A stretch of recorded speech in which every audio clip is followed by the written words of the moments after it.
අයිබෝන් සුබ දවසක්. අද සිකුරාදා. ඉතින් සතිය අන්තේ. මම ඔයාලට හිතන්න යමක් කියන්න.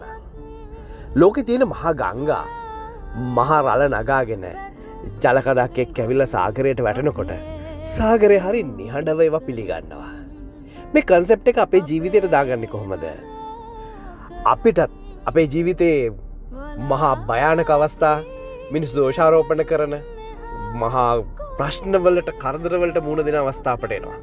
මේ හැම තැනකදීම සාගරය වගේ නොසෙල්වි අපි හිටියොත් අපේ ජීවිතයට ලොකු හයියක් එකතු කරගන්න පුළුවන්. අපේ ජීවිතේ ඉදිරියට සාගරය වගේ මහ බලගතුව ජීවත් වෙන්න පුළුවන්. ඉතින් මේක ගැන හිතන්න ඔයාට අද දවස බාර කළා. ඔයාට ප්‍රීතිමත් සතියන්තයකට ආශිර්වාද පතන ගමන් සුබ දවසක් ප්‍රාර්ථනා කරනවා. ඔයාට ජය සතුට බෝ වේවා. ඔයාගේ හැම කටයුත්තක්ම සාර්ථකව ඉෂ්ට කරගන්න අද වාසනාවන්ත දවසක් වේවා.